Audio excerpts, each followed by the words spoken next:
ሰላም እንዴት ናችሁ? ውድ የሊቨርፑል ደጋፊዎች ድምፅ ተከታታዮች በያላችሁበት ሰላማችሁ ይብዛ። በዛሬው ዕለት እንግዲህ ሊቨርፑልን የተመለከቱ በርካታ ስፖርታዊ ርዕሰ ጉዳዮችን ወደ እናንተ ይዘን ቀርበናል። ለቻናሉ አዲስ ሆናችሁ ቻናሉን ሰብስክራይብ እንዲሁም ቪዲዮ ላይክ እና ሼር ማድረግ ፈጽሞ እንዳይዘነጋ። በተለይም እንግዲህ ከብራድሊ ባርኮላ ጋር በተያዘ የሊቨርፑል ስም እየተያዘ ይገኛል። ብራድሊ ባርኮላ ከፒኤስጂ የሚለቅ ከሆነ ቀዳሚ ምርጫው ሊቨርፑል ነው ተብሏል። ስለ ፈረንሳዊ ተጫዋች በሊቨርፑልና በፒኤስጂ መካከል ውይይቶችም አስቀድመው ተካሂዷል። ሊቨርፑል ከኤፕሪል ጀምሮ ብራድሊ ባርኮላን ለማስፈረም በዝውውሩ ቀዳሚ ሆኖ ነበር። አሁንም ዝውውሩን ለማጠናቀቅ እየሰራ ሲሆን ባርኮላ ወደ ሊቨርፑል ለመዘዋወርም ፈቃደኛ ሲሆን ከፒኤስጂ ጋር ስምምነት መድረስ ከቻሉ የሊቨርፑል ፕሮጀክት ቅድሚያ ይሰጣል ተብሏል። ሊቨርፑል ከፒኤስጂ የሚጠይቀውን የዝውውር ዋጋና ዝርዝሮች ለማወቅ እየጠበቀ እንደሆነም እየተገለጸ ይገኛል። ፒኤስጂ ብራድሊ ባርኮላን 170 ሚሊዮን ዩሮ አካባቢ ይገምተዋል ተብሏል። ክለቡ እንግዲህ የሞርጋን ሮጀርስ እና ኢሊዮት አንደርሰን ዝውውሮች እንደ ዋጋ መመዘኛ እየተጠቀማቸው እንደሆነ እየተገለጸ የሚገኘው የዋጋ ባርኮላ በተከታታይ 2 የቻምፒዮንስ ሊግ ዋንጫዎችን ማሸነፉን በዓለም ዋንጫው ጥሩ አቋም ማሳየቱና ገና 23 ዓመቱ መሆኑን ያካትታል። በተጨማሪም በርካታ ክለቦች ስለ ተጫዋቹ ጥያቄ አቅርበዋል ተብሏል። ፒኤስጂ ተጫዋቹን ለመሸጥ ዝግጁ ቢሆንም ሊቨርፑል የተጠቀመውን ዋጋ ለማሳነስ ይሞክራል ተብሏል። አሰልጣኝ ሉዊስ ኤንሪኬም ለፒኤስጂ ቁርጠኛ ያልሆኑ ተጫዋቾችን እንደማይፈልግና ለማንም ተጫዋች የመጀመሪያ ቋሚ ቦታ ዋስትና እንደማይሰጥም ግልጽ አድርጓል። ብራድሊ ባርኮላ ፒኤስጂን ለመልቀቅ ከወሰነ የዝውውር ውይይቱ በፕሬዚዳንቱ ናስር አልካላይፊ እና በስፖርት አማካሪው ሉዊስ ካምፓስ በቀጥታ ይመራል። ፒኤስጂም ለማቆየት ፍላጎት ባላቸው ተጫዋቾች ላይ የተመሰረተ ፕሮጀክት የተገነባ እንደሆነ ይታወቃል። ስለዚህ ባርኮላ አዲስ ውል ካልፈረመ ከክለቡ መልቀቅ ሁሌም የሚቻል አማራጭ እንደሆነ ነው እየተገለጸ የሚገኘውና ከዚህ አንጻር ሊቨርፑሎች ይህንን ተጫዋች ማግኘት እድላቸው እጅግ የላቀ እንደሆነ ታማኝ የሚባሉ የዜና አውታሮች እየገለጹት ይገኛሉ። በሊቨርፑል እጅግ የሚፈለገው ተጫዋች እንደሆነ ታማኝ የሚባሉ የዜና አውታሮች እየገለጹ ይገኛሉ። እንዲሁም ቤን ጃኮብ በሊቨርፑልና በባርኮላ እንዲሁም በፒኤስጂ መካከል በይፋ ድርድር እንደተጀመረ ነው እየተገለጸ የሚገኘው።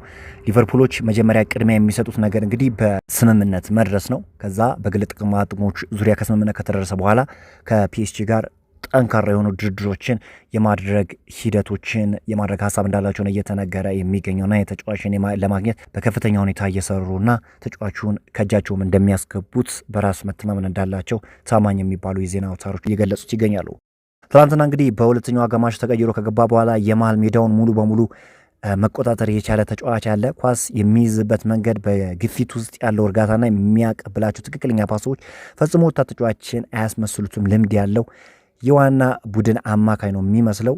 ወግ አጥባቂው ስሎት ይህንን ተሰጥኦ ያለው አማካኝ በበቂ ሁኔታ የማየት ድል አልሰጠውም። ነገር ግን ትላንት በጥቂት ደቂቃዎች ውስጥ ያሳየው ብቃት ስለወደፊቱ ብዙ ተስፋ ይሰጣል። ትሬ ኒዮኒ በእውነት ልዩ ተሰጥኦ ያለው አማካኝ እንደሆነ በሚገባ ማስመልከት ችሏል። እንደዚህ አይነት ድንቅ ተሰጥኦ ያላቸውን ተጫዋቾች እኔ ከዚህ በፊትም በተደጋጋሚ ለማንጸባረቅ ሞክሬ ነበርና አዲሱ አሰልጣኝ አንዲ ራዮላ በተለይ የሚታወቀው እንግዲህ የወጣቶችን አቅም በሚገባ በመጠቀም ነው። ይህንን ነገር ደግሞ በቦርንማውዝ ቤት አሳይቷል። ታዲያ ይህንን አስተዋጽኦን ደግሞ ወደ ሊቨርፑልን ማሸጋገር ይፈልጋልና ይህንን ድንቅ የሆነ ተጫዋች ለማሳየት ወይም በሚገባ ለማሳየት እየሞከረ ይገኛል።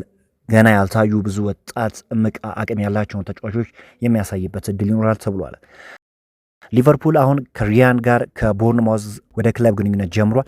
ክለቡ ለተጫዋቹ የተወሰነ ዋጋ እንዳለውና በእሱ ላይም ለመጽናት ቆርጦ ተነስቷል ተብሏል እና ሪያን የብራዚላዊ ተጫዋች በሊቨርፑል የዝውውር ራዳር ውስጥ የገባው ድንቅ ተጫዋች እንደሆነ የአደባባይ ሀቅ ነውና ሊቨርፑሎችም ይህንን ተጫዋች ለማግኘት ጥሩ የሆኑ ስራዎችን እየሰሩ ይገኛሉ። በፊት መስመራቸው ላይ ያለባቸውን ድክመት በሚገባ መቅረፍ የመጀመሪያ ኢላማቸው ሲሆን ይህንን ተጫዋች ለማግኘት ድርድሮች የሚያደርጉበት እድል ይኖራል። የሊቨርፑል ስም እንግዲህ ከቪኒሺየስ ጁኒየር ጋር ሲያዝ እንደነበረ የሚታወቅ ጉዳይ ነው። ነገር ግን ሊቨርፑሎች በዚህ ዝውውር ዙሪያ ላይ የሚጎፉበት እድል የለም። ምንም እንኳን ሪያል ማድሪዶች ይህንን ተጫዋች የሚሸጥ ተጫዋች ወይም አይነክ ተጫዋች አይደለም ብለው ቢያምኑ፣ ነገር ግን ሊቨርፑሎች በዚህ ተጫዋች ላይ የመግፋት ሀሳብ እንደሌላቸው ነው እየተገለጸ የሚገኘው። ከፍተኛ የዝውውር ጥያቄና እንዲሁ በግል ጥቅም በጣም ከባድ የሚሆንበት ፖይንት ከመኖሩ አንጻር ነው ሊቨርፑሎች በዚህ ዝውውር ላይ የመሄድ እድል የሌላቸው ወይም የመግፋት እድል የሌላቸው።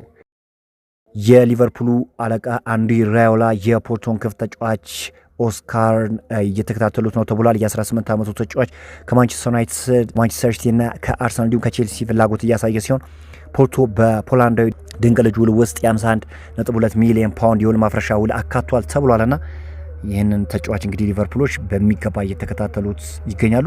ከሱ ባሻገር ሌላ ድንቅ ተጫዋችም እየተከታተሉ ይገኛሉ። ሊቨርፑሎች እንግዲህ ለማግነስ አክሊቺ የመጀመሪያ ዙር ጥያቄ ለሞናኮ ለማቅረብ እየተዘጋጀ እንደሆነ እየተገለጸ ይገኛል። እንግዲህ ይህ ተጫዋች በ2025/26 ያለውን ስታት በምንመለከትበት በሊግ ዋን 6 ጎሎችና 6 ጎል የሚሆኑ ኳሶችን ለቡድን አጋሮቹ አመቻችቶ ማቀበል ችሏል። በቻምፒዮንስ ሊግ ደግሞ 1 ጎልና 3 ለጎል የሚሆኑ ኳሶችን አመቻችቶ ማቀበል የቻለ ተጫዋች እንደሆነ ይታወቃልና ከዚህ አንጻር እንግዲህ ሊቨርፑሎችም ይህንን ተጫዋች ለማስፈረም የሚሰሩበት ሁኔታ እንዳለ ይታወቃል።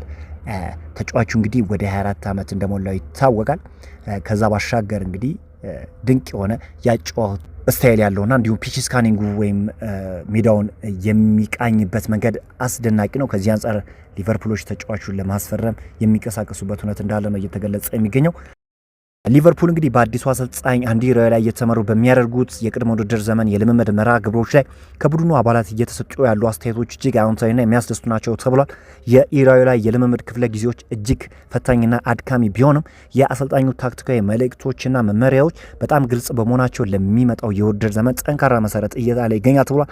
ከዓለም ዋንጫው በኋላም በርካታ ዋና ተጫዋቾች በእረፍት ላይ በሚገኙበት በዚህ ወቅት ዶሚኒክ ሶቦዝላይንና ሚሎሽ ኬርኪች ኃላፊነት በመውሰድ ለአካዳሚ ወጣት ተጫዋቾች አርአያ የሚሆን ከፍተኛ የሙያ ደረጃና ቁርጠኝነት እያሳዩ ይገኛሉ ተብሏል። እና ይህ ደግሞ እንግዲህ አሰልጣኙ በተለይ የሚያሰራው ነገር በተለይ ቅድመ ውድድር በጣም ወሳኝ ነው ተብሎ ይጠበቃል። በተለይም በአዲሱ የውድድር ዘመን ለሚያሳየው ያ ክለብ ለሚያሳየው አቋም መሰረት የሚጥል ነውና ታዲያ አሁን የሚታየው ነገር በአንዲ ራዮላ ስር እጅግ ለማመን የሚከብድና ድንቅ የሆነ የቅድመ ውድድር ዘመን በማድረግ በአዲሱ የውድድር ዘመን ክለቡን እያዘጋጀው እንደሆነ ነው እየተነገረ የሚገኘው። እናንተስ በአንዲ ራዮላ ላይ ምን አይነት አስተያየት አላችሁ? ሀሳብ አስተያየታችሁን ፈጽሞ ማስቀመጥ እንዳዘነጉ። በክረምቱ የዝውውር መስኮት ሊቨርፑሎች እንግዲህ በንቃት የሚሳተፉበት ጊዜ እየመጣ ይመስላልና እንግዲህ ያለባቸውን ክፍተት ለመሙላትም በርካታ ርቀቶችን የሚጓዙበት እውነት አለ። በዛሬው ዕለት ሊቨርፑል የተመለከቱ ስፖርታዊ መረጃዎችን ይመስላሉ። በአዳዲስ ስፖርታዊ መረጃዎች እስክንገናኝ መልካሙን ተመኘው።